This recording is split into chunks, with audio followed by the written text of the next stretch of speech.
Boa noite, pessoal. Sou a professora Vanessa Bonatti, da Escola Senaic, e a aula de hoje nossa vai ser sobre anatomia e fisiologia.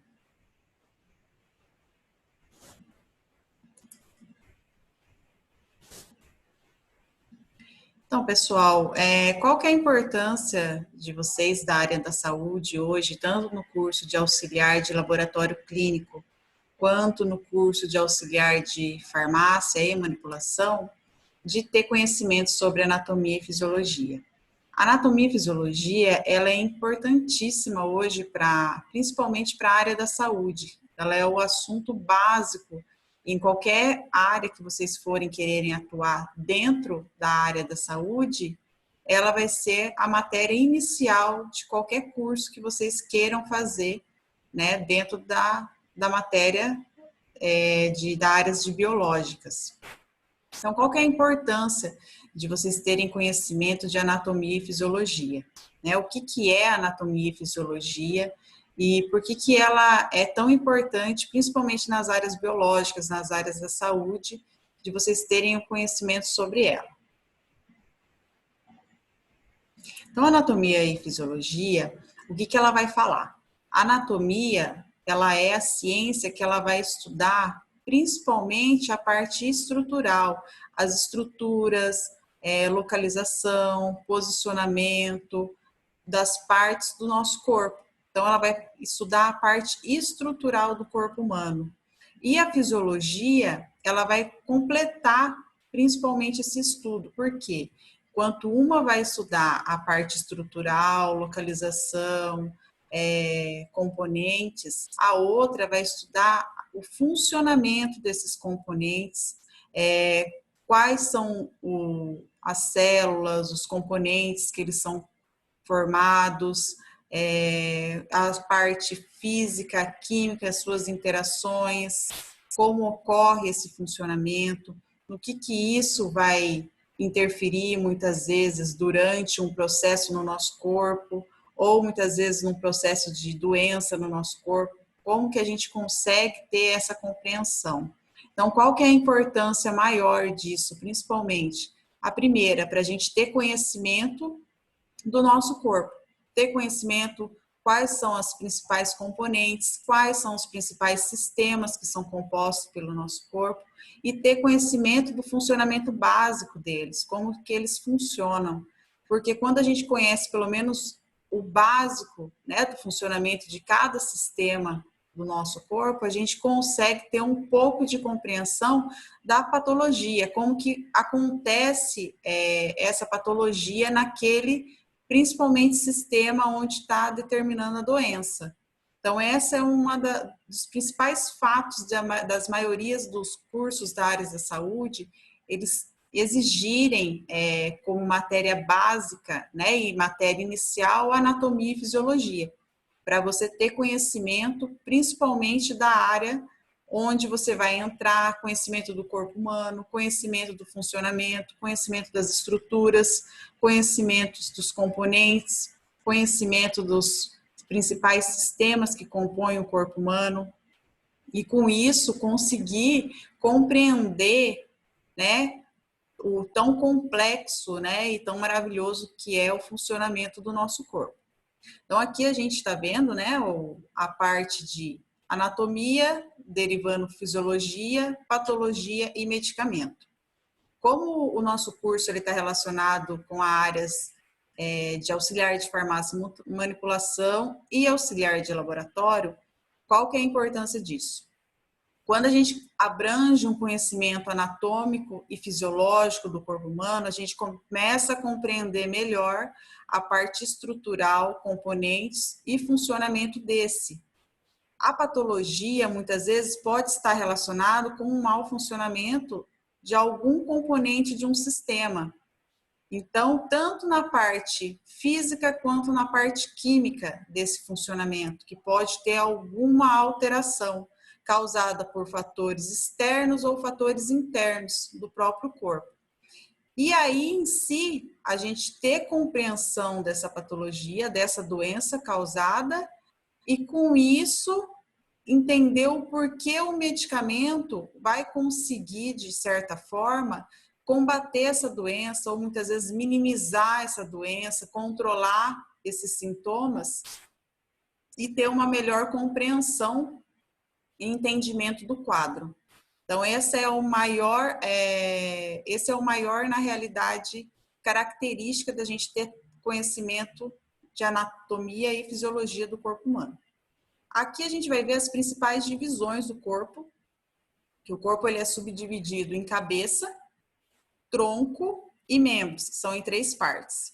Então, a cabeça, ela acaba ficando na parte superior, o tronco, a parte central, onde vai estar o pescoço, né, que vai interligar a cabeça ao tronco, o tórax e o abdômen. O tórax, o abdômen e o pescoço, eles se localizam, principalmente a parte do tórax, na parte central do nosso corpo. E os membros, eles vão ser o quê? Aqueles que vão estar articulados, que vão estar encaixados, certo? Então, a gente compreende o tronco, né? Que é aqui, essa parte aqui da cabeça, do tórax, até aqui a parte nossa da bacia, né? E aí, onde que os membros vão se encaixar? Os membros, eles vão se articular. Normalmente, os membros inferiores, que compreendem os braços, e os membros superiores, que compreendem os braços, e os membros inferiores, que compreendem as 2 pernas. Então, eles se articulam, né? Aqui tem uma articulação tanto aqui nos braços, quanto 2 articulações nas pernas. E essas articulações que vão permitir com que a gente consiga efetuar movimentos de rotação, movimentos de aproximar o braço do nosso tronco, e esses movimentos como o andar, né? Então, todos esses movimentos são proporcionados devido às articulações que nós temos entre os membros inferiores e superiores, através que são conectados normalmente no tronco, certo? Então, o inicial da parte anatômica e fisiológica, né, do corpo, as células. O que são células? As células, elas são consideradas como unidade funcional do corpo humano. Por quê? O nosso corpo ele é formado inteiro por células. E as células, elas são compostas por 3 partes, né, 3 regiões. Elas são por membrana plasmática, o citoplasma e o núcleo. E essas 3 componentes que vão determinar principalmente essa funcionalidade, ou seja, essa função que ela determina no nosso corpo. Ela é a unidade funcional principal do nosso corpo. Se a gente não tivesse células, o nosso corpo não acabaria sendo formado, né? Os sistemas não seriam formados, os órgãos não seriam formados, os tecidos não seriam formados. Por quê? Porque as células, um conjunto dela, várias células juntinhas, vão formar os tecidos.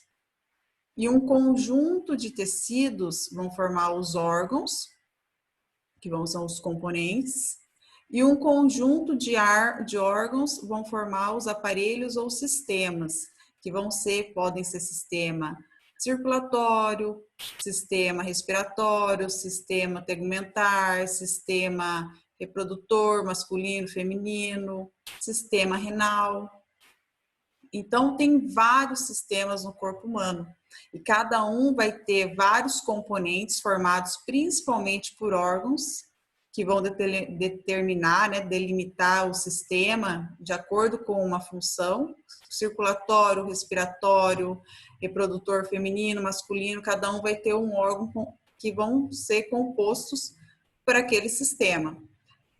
Na aula de hoje, a gente vai falar sobre o sistema, um pouquinho sobre o sistema circulatório, para vocês terem uma compreensão melhor como que funciona o sistema circulatório no nosso corpo e qual que é a importância dele, né, para a vida humana. Então, vamos lá, sistema circulatório. Sistema circulatório. Então, qual que são os componentes principais do sistema circulatório?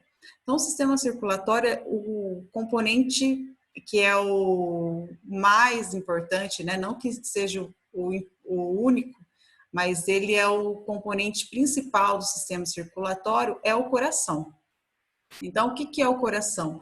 O coração vai ser a bomba propulsora, né, que vai impulsionar o sangue para as diversas partes do nosso corpo. Então, ele que vai fazer com que o sangue consiga percorrer as veias, as artérias, até os capilares sanguíneos e fazer com que aconteça o processo de nutrição, processo de trocas gasosas, processos de levar células de defesa do nosso organismo, processo onde a gente leva hormônios, água, tudo para as células e os tecidos e fazer com que a gente consiga, principalmente, fazer com que realize as principais funções do nosso corpo.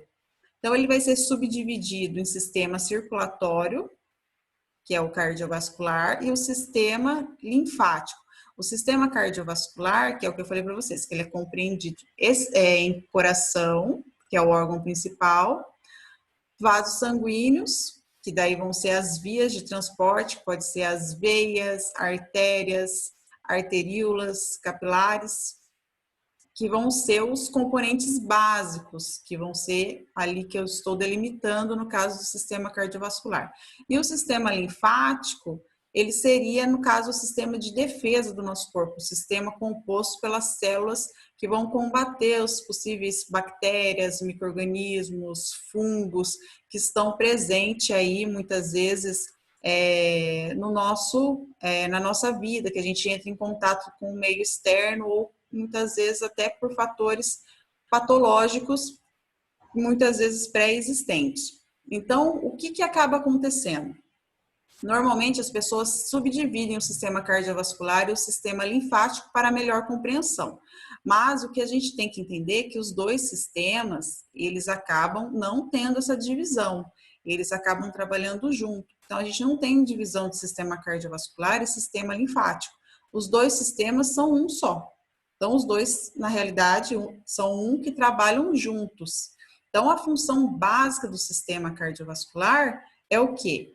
Fazer com que os dois sistemas trabalhem junto, que na realidade é um só, a gente só subdivide eles para melhor compreensão, para compreender que é o sistema de linfas, né? O sistema onde compreendem principalmente a parte de células de defesa do nosso corpo, que vão combater os agentes externos ou internos que estão presentes e podem causar alguma patologia.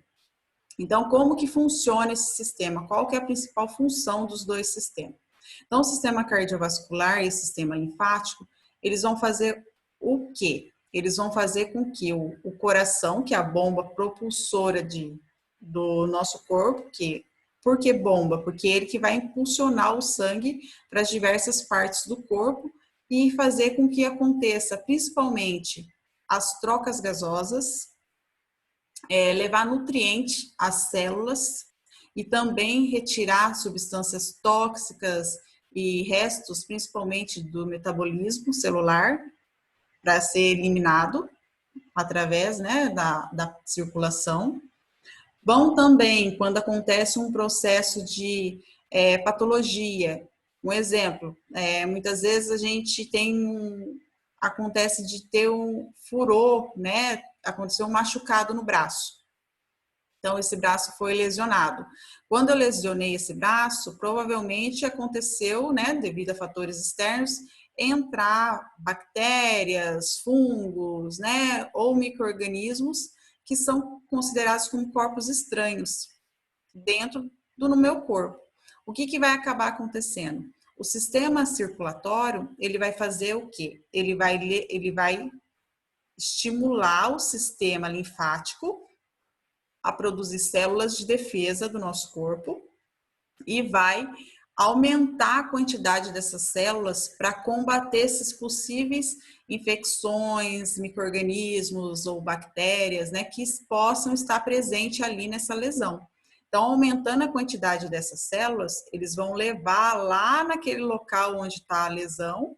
Então, como que vai ser levada? Através do sistema circulatório, através das veias, através das artérias, que vão encaminhar, né, através dessas vias de transporte, o sangue cheio de células de defesa até o local da lesão e fazer com que eles minimizem, né, possível patologia, possível, muitas vezes, desenvolvimento aí de uma bactéria, ou se não, um micro-organismo naquela lesão, naquele local, certo? Então, isso é uma das funções.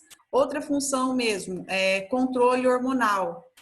O nosso corpo, ele é estimulado por diversos fatores. Então, muitas vezes, o corpo acaba estimulando a produção de hormônios. Quem que transporta esse hormônio? Também o sistema circulatório. Então, o sangue, ele transporta nutrientes, hormônios, água, metabólicos que não são mais utilizados, principalmente por resíduos, né, de processos realizados dentro do processo celular ali, trocas gasosas. Então, ele faz todo esse processo. O sangue, outra coisa que é muito importante também, controle da temperatura, certo? Ele também consegue fazer o controle da temperatura através desse processo aí que o sangue controla, né? O processo de circulatório. Então, o nosso sistema, né, principalmente o nosso corpo, ele é muito inteligente. Então, ele trabalha principalmente com essa parte aí de despertar, de fazer com que a gente consiga, o nosso corpo consiga responder a vários estímulos. Então, o sistema circulatório é um dos sistemas principais do corpo, porque ele vai transportar todas as substâncias através da circulação. E aí, qualquer, muitas vezes, doença, patologia, acaba muitas vezes sendo identificado do exame de sangue, né? O exame mais comum que a gente vê hoje, que é onde conseguir analisar várias componentes sanguíneos, né? O plasma, soro e eritrócitos, que são consideradas série branca, vermelha e também a parte de plaquetas, né? O hemograma completo. Então, ele acaba sendo um dos exames principais realizados hoje, principalmente dentro dos laboratórios clínicos, porque ele consegue, qualquer problema que está acontecendo no nosso corpo, como o sistema circulatório, né, a circulação, ela acaba percorrendo o corpo inteiro, qualquer infecção, qualquer processo viral, bacteriano que está acontecendo no nosso corpo, vai refletir principalmente nos componentes sanguíneos que estão contidos na circulação. Então, por isso que o exame de sangue, tanto hemograma completo, exames hormonais, exames específicos, né, com para fatores metabólicos, eles vão conseguir notar várias alterações, né, de acordo com a doença ou a patologia que está sendo investigada. Então, aqui a gente continuando falando do sistema linfático, né, que é onde a gente vai componentes, órgãos e vasos que participam da defesa do nosso corpo contra doenças. Então, quais são as principais células de defesa do nosso corpo, né, que são compostas pelo sistema linfático? Neutrófilos, basófilos, monócitos, eosinófilos. A gente vai ver nas aulas a seguir, né? Cada um desses daí vão representar e vão combater um tipo específico, né? Ou algumas possíveis bactérias, fungos, vírus.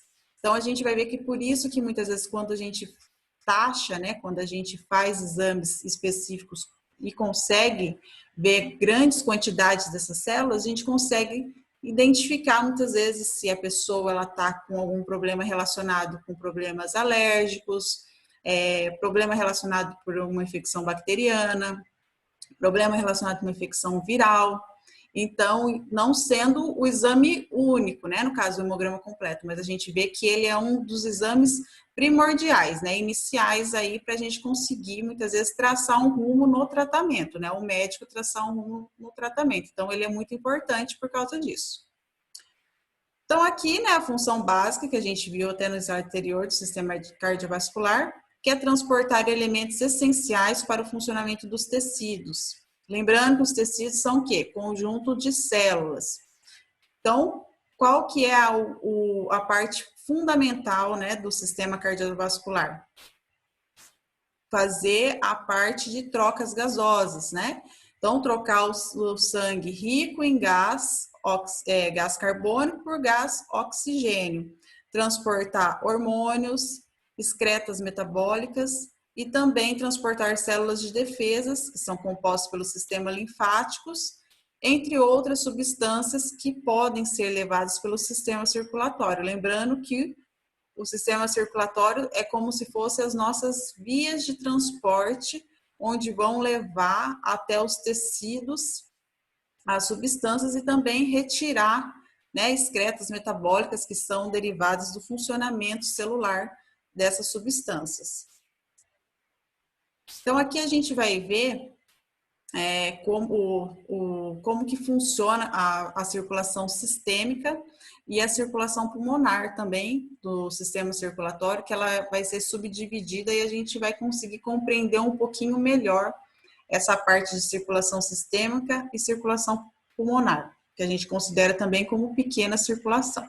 Então, voltando nos componentes, o sangue, né? O sangue vai ser o componente principal aqui do sistema circulatório. Qual que vai ser o componente do sangue que a gente conhece, já que a gente viu nas aulas anteriores?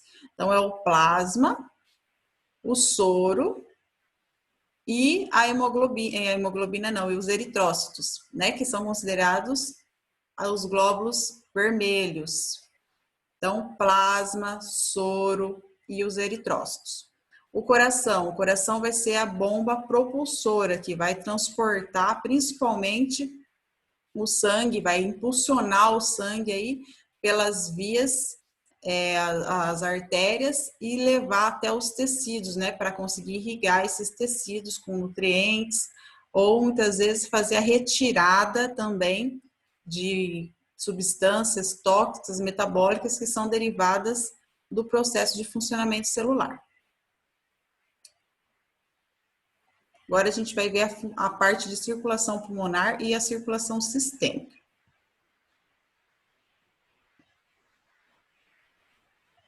Antes da gente ver, vamos falar um pouquinho aqui da parte dos componentes, né? A veia, a artéria e o capilar. Qual que é a diferença entre elas, né? Por que muitas vezes a gente vê que a gente vai ter veia, artéria, capilar, arteríola, e por que elas têm diferença muitas vezes na hora do transporte, na hora da circulação sanguínea. Muitas vezes a gente vai perceber que uma vai transportar sangue rico em gás carbônico, a outra vai transportar sangue rico em oxigênio. E por que isso acontece? Então, a veia. A veia, normalmente, ela possui, né, diferente das artérias, as paredes mais finas e elas levam normalmente o sangue rico em gás carbônico até o coração.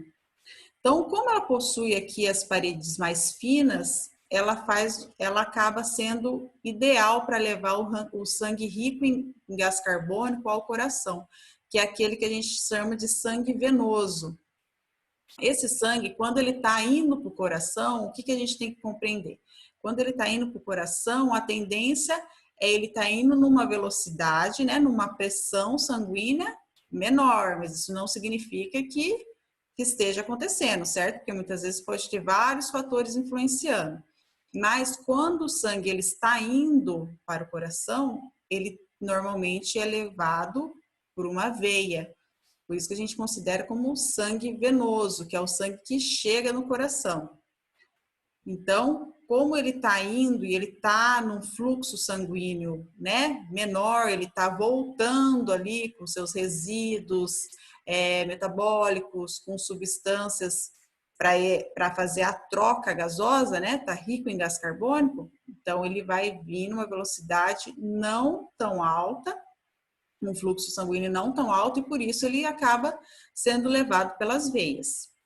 Já as artérias, diferente das veias, elas possuem suas paredes, ó, aqui na figura já mostra, mais espessas e dilatáveis. E isso acaba proporcionando o quê? Que as artérias transportem o sangue que sai do coração para todo o corpo, né? Então, o que acontece? O sangue que sai do coração é aquele sangue que ele vai vir com uma pressão muito maior, porque o coração ele vai o quê? Propulsionar ele não é uma bomba propulsora, então o que ele vai fazer? Na hora que ele vai contrair, ele vai vir numa pressão maior. Então, para aguentar essa pressão, quando o sangue sai do coração, tem que ser uma artéria, porque senão ela acaba se rompendo se ela for muito fina. Então, normalmente o sangue que sai do coração vai ser o sangue rico em oxigênio, porque ele já fez o processo de troca gasosa. E aí, o que vai acontecer? Esse sangue, ele vai sair com uma pressão maior, então ele tem que ter uma artéria ali esperando ele para conseguir levar esse sangue aí para todo o nosso corpo. Já os capilares, diferente das veias, né, e as artérias, o que eles são? Eles são bem fininhos, né, são como fios de cabelos. Então, o que eles vão fazer?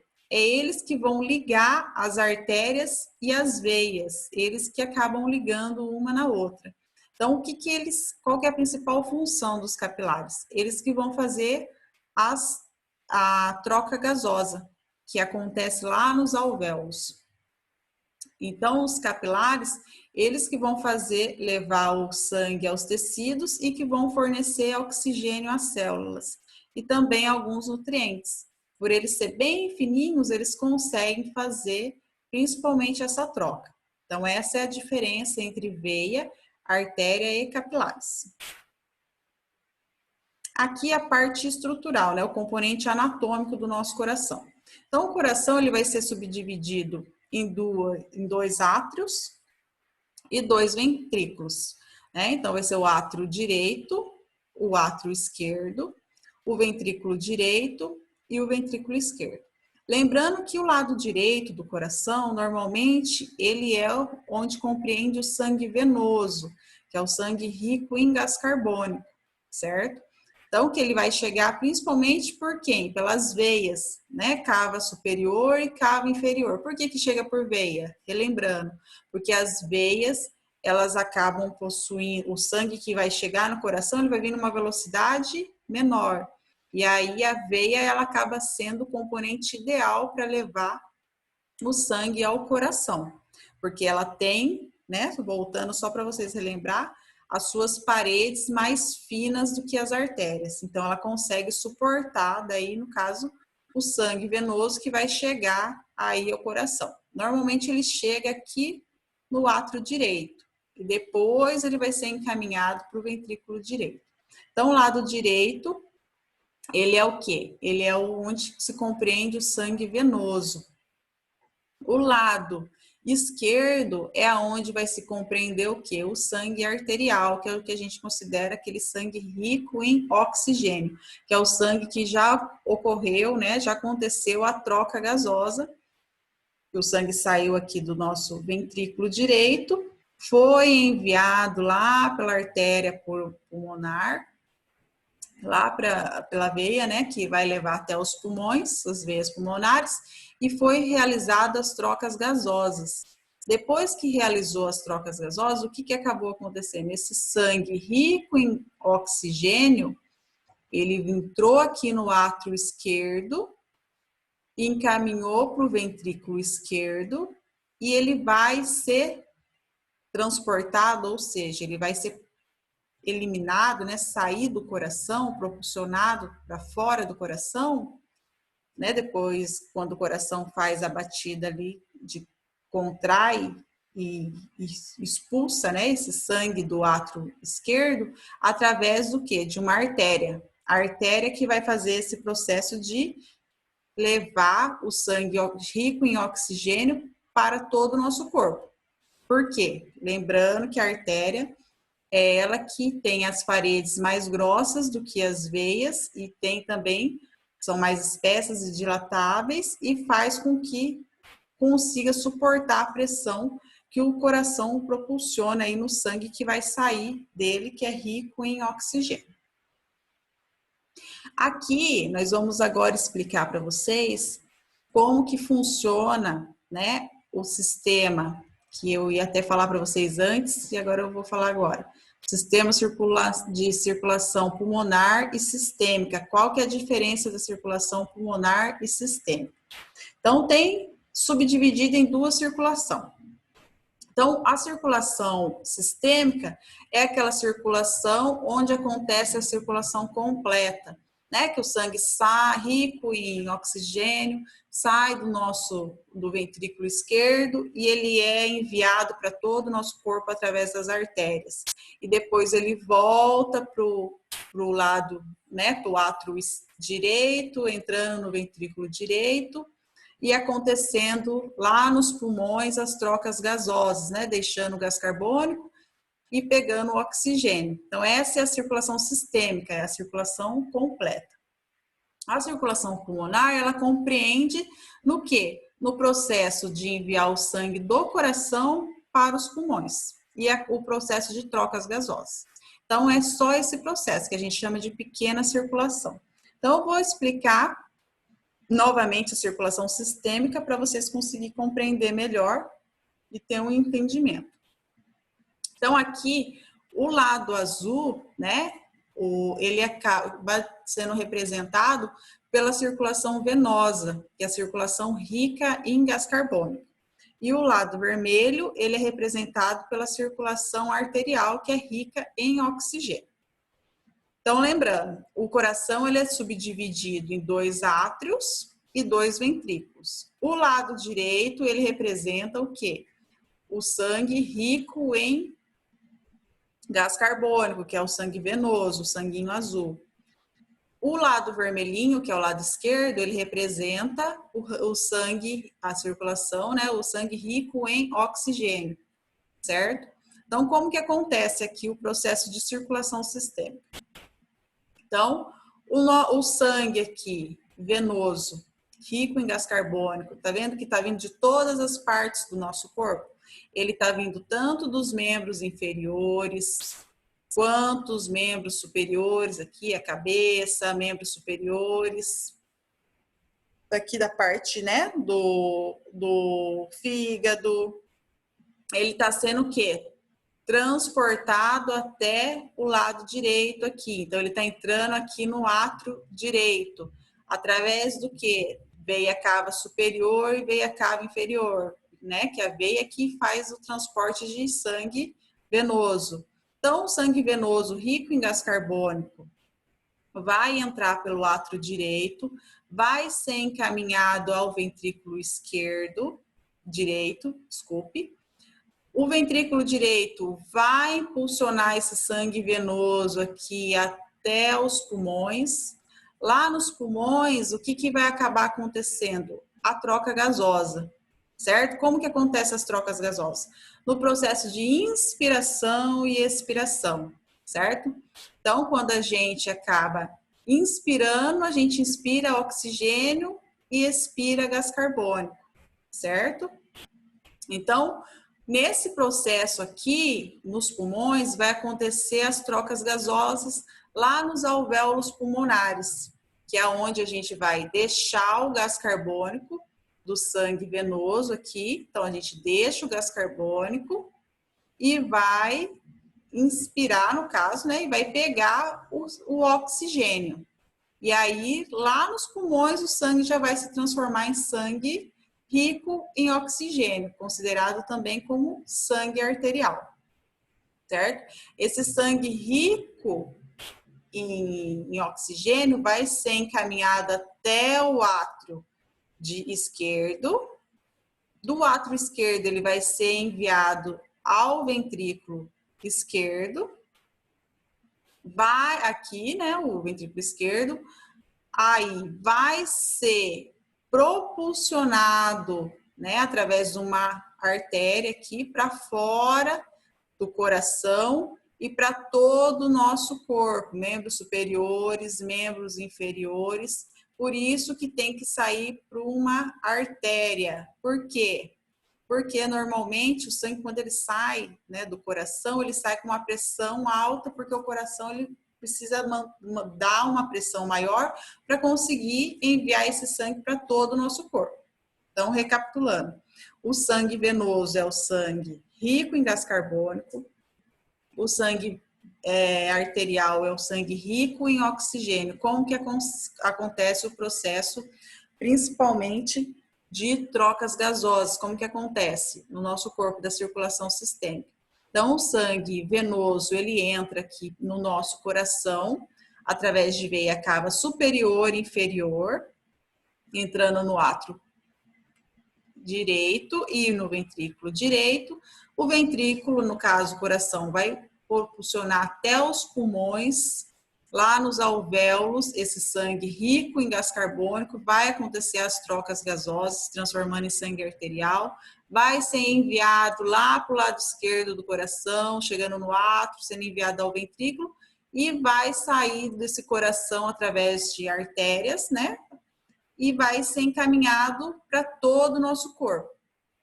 A pequena circulação que eu falei para vocês, ela vai compreender só esse processo aqui, ó, do sangue que chega no coração e vai para o pulmão. Ela não compreende o processo inteiro. Então, o processo da pequena circulação vai compreender só o processo do envio do sangue venoso do coração aos pulmões e do pulmão novamente ao coração. Então, esse a gente considera como pequena circulação, que é a transformação do sangue venoso ao sangue arterial, que é o sangue rico em oxigênio, do sangue que estava rico em gás carbônico, certo?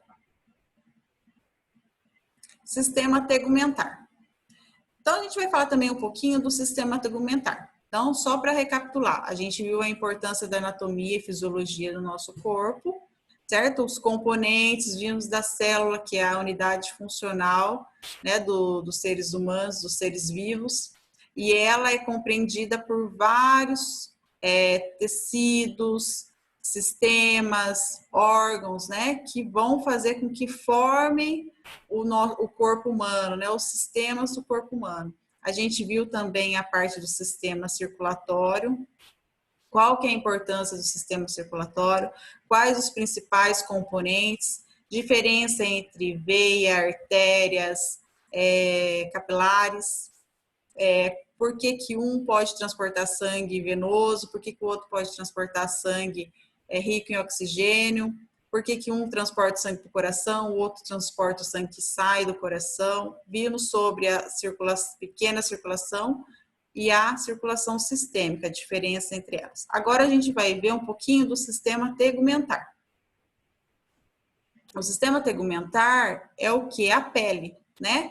Então a pele é o maior órgão do corpo humano, porque ela é a que reveste o corpo humano inteiro, ela que protege o nosso corpo, causa esse isolamento térmico, ela tem as terminações nervosas, faz o controle, principalmente proteção dos órgãos.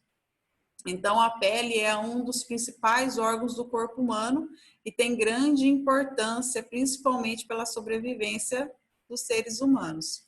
Então, aqui a gente vai ver quais são as subdivisões da pele. Então, vai ter a epiderme, a derme e o tecido subcutâneo. Qual que é a importância de saber, né, as camadas da pele, né, principalmente na parte de auxiliar de farmácia e manipulação e também no auxiliar de laboratório clínico. Quando a gente tem conhecimento específico, principalmente dos componentes, né, do sistema tegumentar, as camadas da pele, a gente vai conseguir entender melhor por que quando a gente vai fazer uma aplicação de medicação injetáveis, se a gente vai aplicar no tecido subcutâneo, se a gente vai aplicar no tecido muscular, se vai fazer muitas vezes uma aplicação ali na derme, né? Então a gente consegue ter uma compreensão por que muitas vezes vai ter que usar uma agulha um pouquinho maior, por que vai ter que usar uma agulha um pouquinho menor, para muitas vezes atingir o tecido, né, ou a camada da pele específica ali que você está querendo aplicar a medicação. E também no auxiliar de laboratório clínico, para a gente saber ali na hora que você vai colocar, por que não pode colocar pouquinho, só a pontinha da agulha na hora de fazer a coleta de sangue? Por que tem que colocar um pouquinho mais? Por que não pode colocar a agulha inteira? Porque a gente vai ter uma noção aonde está localizado os vasos sanguíneos, a gente vai ter uma compreensão, porque se a gente colocar um pouquinho mais agulha, muitas vezes a gente vai acabar atingindo né, uma outra camada da pele, um músculo, e não é isso que a gente muitas vezes acaba querendo. E ter a escolha aí da agulha correta para fazer também a coleta é um determinante que vai ser o diferencial para uma coleta correta. Então, aqui, a primeira camada da pele, que é a epiderme, né, que é as 3 camadas, a epiderme, a derme e aqui a hipoderme, que é também considerado como tecido subcutâneo. Então, a epiderme ela é considerada como o epitélio germinativo, que ele vai ter como característica a queratina e a camada queratinizada, né, que é a córnea. Então, a epiderme é a parte o quê?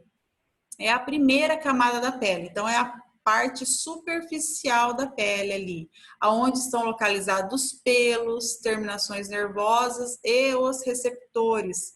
Então, o que é isso? Os pelos, normalmente, eles são como se fosse uma palavra específica para determinar, né? A pele em si, ela é composta pelo sistema tegumentar.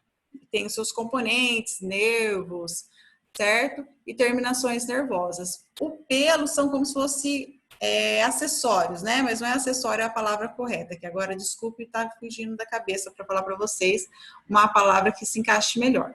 Pelo, unha, né? São, na realidade, componentes. Componentes seria a palavra correta, componentes que estão ali presentes, principalmente na pele, que vão estar ligados a ela e que vão, na realidade, não são pele, não são tecidos formados pelo sistema tegumentar, mas estão ali compostos, né, nela, anexados nela. Então, principalmente os pelos e as unhas não são compostos de tecidos tegumentar, não é composto pela pele, né, mas são componentes que estão anexados nela e que também estão relacionados com a parte de proteção, controle de temperatura, certo?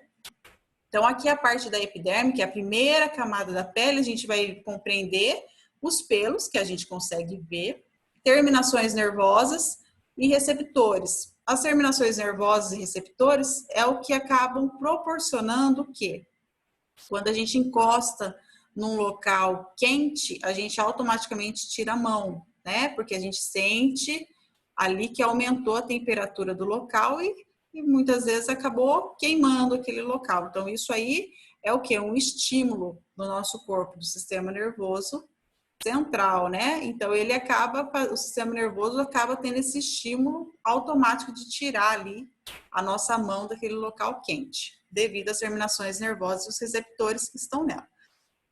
Presença de fatores sensoriais, né, texturas, a gente consegue identificar também, principalmente, né, no tato, que é um dos órgãos do sentido. Então, a gente consegue fazer essa identificação, localização de espaço, tudo através da mão, a gente consegue ter essa qualidade aí dos órgãos do sentido. A derme. A derme, então, é a camada da pele que está localizada abaixo da epiderme. Então, a epiderme é a camada superficial, onde estão os pelos, os receptores nervosos, e as terminações nervosas, os receptores. A epiderme é a camada abaixo a derme é a camada abaixo da epiderme, certo? Aonde estão localizados o quê? As glândulas sudoríparas e sebáceas. O que são essas glândulas? São as glândulas produtoras de suor. Então, é onde tem aumento da transpiração, né? Onde você vai eliminar. O que é o suor? O suor é uma maneira onde a gente elimina líquidos, resíduos de medicamentos, metabólitos também no nosso corpo. Então, também é uma via de excreção.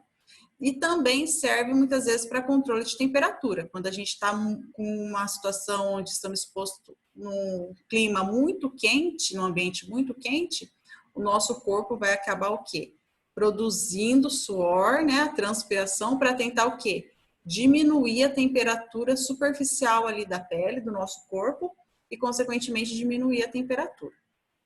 Então, a derme, que é a camada abaixo da epiderme, é onde está localizado as glândulas sudoríparas e sebáceas. Essas glândulas, muitas vezes, acontece de pessoas ter suor, transpiração excessiva em algumas partes do corpo. Na mão, na cabeça, né, no pé, em várias partes. Por quê? Porque muitas vezes tem quantidades de glândulas sudoríparas e sebáceas em uma quantidade aumentada naquela região. Uma dos tratamentos que são realizados são aplicações na derme, né, nessas glândulas, de botox. Então, quando faz a aplicação de botox, o que acaba acontecendo? Ela acaba inibindo a transpiração, né? No caso, a ração de eliminação aí de suor daquelas glândulas. E, consequentemente, mas aí a gente tem que lembrar o quê? Que o Botox ele tem que ser feito aí um período a cada 6 meses, né? Então, tem que ter a manutenção, senão você não consegue daí manter, no caso, o período. Mas isso só é interessante para quem tem esse suor excessivo, mas tem que ser analisado e tratado aí com uma pessoa, né, um médico responsável, um médico que conheça certinho e que dá o diagnóstico correto. Abaixo da derme, então, a gente vai ter o tecido subcutâneo ou que hipoderme, certo? Então, o que é a hipoderme? É o local onde que a gente chama que é a camadinha de gordura. É onde a gente tem a nossa reserva energética e também considerado como tecido subcutâneo. Então, esse local é onde tem a proteção contra choques e também é o nosso isolante térmico. Então, é daí que vem, muitas vezes, quando a gente fala quando a pessoa é mais fortinha, né, mais fofinha, ela acaba muitas vezes não sentindo frio, porque ela tem a camada aqui, né, a reserva energética dela, controle isotérmico, térmico no caso, isolante térmico, maior, mas isso não significa que realmente acontece. Então, não tem nada a ver. Então, o que acaba acontecendo? A reserva energética, ela acaba sendo muito utilizada quando a gente muitas vezes necessita aí, precisa, principalmente quando está com uma sensação num local muito frio. Então, o nosso corpo, muitas vezes, ele vai buscar lá nessa reserva energética para tentar o quê? Tentar aumentar essa temperatura corporal. E também é uma via de administração de substâncias, vacinas, anticoagulantes, insulinas. A gente aplica toda nessa via aqui subcutânea, que é uma via, muitas vezes, mais lenta ali para absorção. Agora a gente vai ver aqui nas figuras, né, os exemplos que eu falei para vocês relacionados à parte de aplicação, né, de injetáveis. Então aqui, essa parte aqui é a parte da epiderme, que é onde ficam os pelos, terminações nervosas e receptores, que é a parte superficial, né, da nossa pele. A derme, ela vem logo abaixo aqui da epiderme, que é onde está o que? As glândulas sudoríparas e sebáceas. Aqui abaixo da derme a gente vai ter o tecido subcutâneo ou hipodérmico, que é onde a gente faz a aplicação de insulinas, anticoagulantes, algumas vacinas, e por isso que muitas vezes é uma agulhinha menor, certo? Porque daí a agulhinha tem que ser menor para ela conseguir atingir aqui no tecido subcutâneo. Se ela for uma agulha muito longa, ela vai atingir o quê? O tecido muscular, né? O músculo. Então, por isso que daí, no caso, tem que ser uma agulhinha menor quando a gente vai fazer uma aplicação subcutânea. E na aplicação intramuscular, tem que ser uma... Não, por que não pode ser uma agulhinha muito pequenininha? Porque senão não vai chegar lá no músculo, no caso, a medicação, que a gente quer que seja absorvida, né, através da intramuscular. Então, por isso que é importante a gente conhecer as camadas da pele, para a gente até ter conhecimento por que a agulha tem que ser um pouquinho maior, por que a agulha tem que ser um pouquinho menor, dependendo do tipo de aplicação que vai ser realizada. Por que eu não posso, muitas vezes, colocar só a pontinha da agulha aqui na hora que eu for fazer a aplicação? Porque senão você não vai aplicar no local correto. Só se você for querer aplicar realmente aqui na derme, né? Ou se não, uma aplicação bem rentinha aqui na pele, na epiderme. Mas, normalmente, a maioria das medicações, elas são aplicadas ou no tecido subcutâneo ou intramuscular, ou se não, endovenosa, certo? Que aí é onde a gente vai ver os vasos sanguíneos. Então, por isso, a escolha da agulha correta na hora da aplicação. Essa figura aqui, ela está sendo representada principalmente pela via intramuscular. Então, aqui a gente está vendo a pontinha da agulha aqui chegando no músculo. Essa outra figura aqui, ela está sendo representada pela via subcutânea, que é a via onde, ou seja, hipodérmica, né? Que é a via que está abaixo aqui da derme. Então, epiderme, primeira camada pele, segunda camada derme e a terceira hipoderme, que é onde é o tecido subcutâneo. A agulha, você viu aqui que a aplicação da injeção, ela está sendo num ângulo aqui de 45 graus, né? Não é um ângulo reto de 90 graus. Então, o ângulo para a gente conseguir, muitas vezes, conseguir pegar a via melhor, né? Conseguir ter certeza que você vai conseguir aplicar na via subcutânea. Lembrando que quando for fazer a aplicação nessa via, a gente usa aplicar igual anticoagulante, vacinas, insulinas. A gente faz uma prega na pele para a gente conseguir, daí no caso, atingir o tecido subcutâneo. Na via intradérmica, o que é a via intradérmica? Vai ser a via de aplicação entre a derme, aqui, que é o tecido superficial da pele, e a derme. Então, essa via é uma via bem rentinha mesmo. Quando a gente faz a aplicação em vias intradérmicas, normalmente testes de reações alérgicas, né? A gente faz nessa via aqui. Então, é uma via que fica bem rente. Daí, no caso, entre a derme e a epiderme, a gente faz esses tipos aqui de aplicação, daí no caso, que é um ângulo bem mais aí do que 45 graus, certo? E bom, pessoal, por hoje, então, é só, né? A gente viu aí na aula de hoje um pouquinho de anatomia e fisiologia, qual que é, no caso, a função principal da gente ter conhecimento nessa área, principalmente na área da saúde, né? Na profissão de vocês, que vai ser de auxiliar de laboratório clínico e auxiliar de farmácia. E também, se caso vocês queiram fazer outros cursos da área da saúde, vocês vão ser de extrema importância, vocês vão ver que a anatomia e fisiologia vai estar presente em todos esses cursos. Ela é uma matéria que acaba sendo crucial aí para vocês terem conhecimento durante o curso, mas acaba sendo a matéria inicial do curso da área da saúde. A gente viu também a parte do sistema circulatório, um pouquinho dele, dos componentes, parte estrutural, funcionamento, pequena circulação, que compreende a circulação do sangue, que chega do coração até os pulmões, e dos pulmões voltando para o coração novamente, então que compreende praticamente o que? As trocas gasosas, do sangue rico em gás carbônico, se transformando em sangue arterial. E, por final, a gente viu o sistema tegumentar, que é o sistema composto pela pele, né, que é o maior órgão do corpo humano, que tem como funções proteção, isolante térmico, a manutenção da temperatura.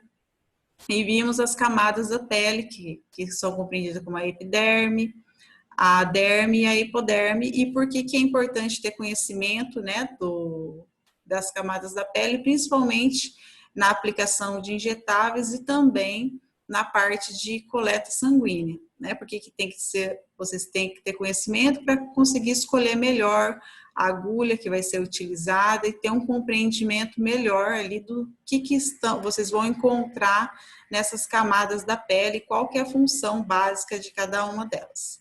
certo? Espero que vocês gostaram da aula de hoje. Qualquer dúvida, vocês podem estar enviando para mim através do e-mail ou, se não, pelo WhatsApp. Obrigada, até semana que vem.